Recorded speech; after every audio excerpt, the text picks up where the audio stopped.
Wow, what a hell of a finale.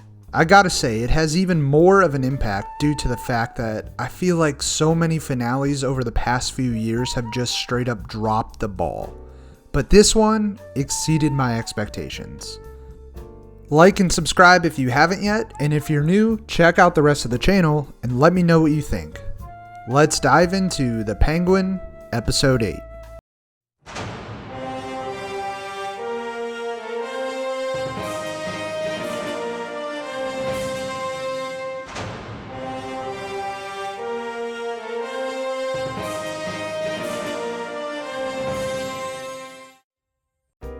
I've been looking forward to this finale ever since this series smartly pit Oz and Sophia against each other. So much goes down, I don't even know where to start. We get even more revelations thanks to Dr. Rush. He's able to infiltrate Frances's mind and have her guide us back through the night that changed her and Oz's life forever. It's discovered that Frances has always known about Oz drowning his brothers, something I suspected at the end of last episode but wasn't too sure about, and even tried to have him killed by Rex, the gangster that Oz admired so much. We don't get to see everything that occurs after this, like how Oz escaped this fate or what happened to Rex. I'm assuming these threads are left dangling for a possible season 2 or to utilize in a portion of the narrative in The Batman Part 2. After learning this, Sophia brings Oz and Frances face to face. She manipulates them against each other, forcing them both to confront their lies toward one another, to the point where Frances admits that she has never loved Oz since that day and she confesses trying to have him killed.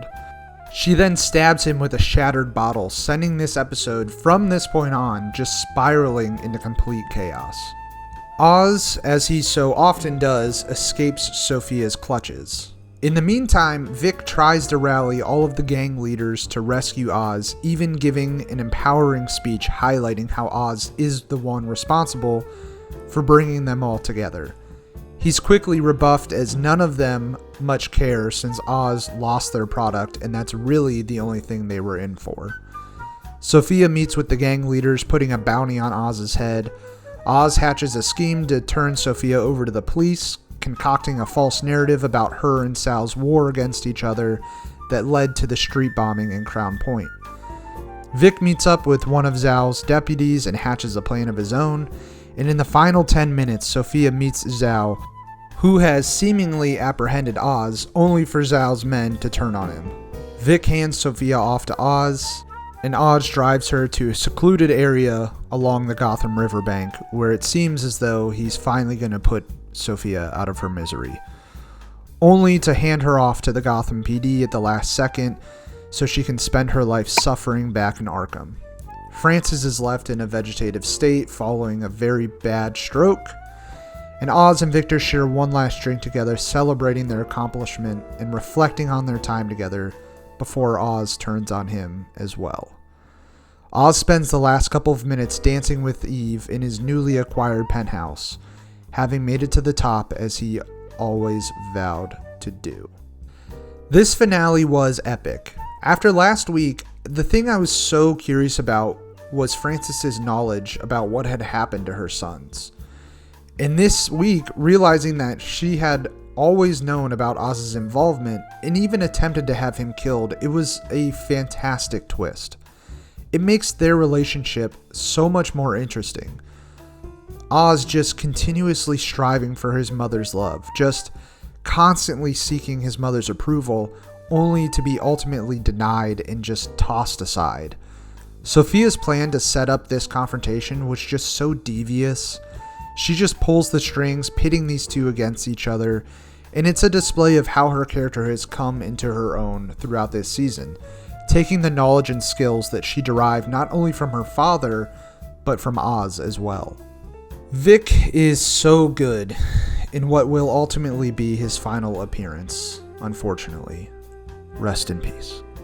I love this character, and I had a feeling going in that he might not make it out of this episode alive, but this character has grown so much to where he started at the beginning of this season. When he first encountered Oz, he was this timid, lost soul that just lacked confidence. He had no idea what he was doing. He was in over his head, having lost his entire family and his home. He had no purpose in life until Oz gave him one. Working with Oz, he rose in the ranks of this organization, going from just a driver to Oz's most loyal confidant. He himself rallies all of these lieutenants around Oz. Without Vic, Oz's rise wouldn't have been possible. Oz is the only family that Vic has left, and unfortunately for him, that's a weakness for Oz. Even though Oz seems to care deeply for Vic, and I do believe he does, he knows that keeping him around will only threaten his empire from outside invaders. So, he does what he has to do. When this scene started with these two on a lonely park bench on the riverbank, I had an inkling that this was the last we were going to see of Vic. I didn't want to believe it because I love this character so much, which is crazy because I was so apprehensive about Oz having a sidekick when this season started, but he really grew on me. And then the score kicked in, and you could tell by the solemnness of it that something was coming. And then Oz wraps his arm around Vic and just squeezes the life out of him. And it's just heartbreaking. Oz is so ruthless. He will do anything and everything to earn his keep and build his empire. He turns on those he admires, kills the ones he loves. The character, once his mom's gone, I don't know if there's anything he won't do against anybody. He is a terrible human being, but such a compelling villain. I have to give so much credit to the writers and Colin Farrell. Without the well-crafted narratives involving his mother and Vic that bring so much humanity to this character, and Farrell's just incredible turn, I don't know if this show would have been as good as it was. If you don't have Francis or Vic, there would be nothing for the audience to grab onto, nothing to root for. And you do genuinely find yourself rooting for Oz for a lot of this season until the reality starts to set in. But at that point, no matter how much you despise him, you have to at least respect his game. I was skeptical about a villain-focused series without this universe's hero, but goddamn it, they proved me wrong. They gave us Gotham's next great villain. Batman's rogue gallery is chock full of complicated, nuanced, and charismatic villains, but if we're being honest, only a handful of them have really gotten their due once they were put on the big screen. Ledger's Joker, obviously. Ra's al Ghul by Liam Neeson was great. Nicholson's Joker was awesome. Hardy's Bane was even really cool at a lot of moments in that movie. But a lot of them have been so over the top, cartoonish, and one-dimensional. I know the Burton movies has its fans. I'm not one of them. I think there are really good aspects to those movies. It's just, Burton just isn't my cup of tea. I really did not like DeVito's Penguin, just so overly gross and bombastic and just not great in my opinion. But this is the Penguin I've always wanted to see in live action, and they pulled this off. Sometimes with the Penguin, it's hard to understand how a disfigured mob boss with no powers who's also out of shape could go toe-to-toe with the Dark Knight. But God, this Penguin can be a legitimate threat to Batman and Gotham, and I cannot wait to see it.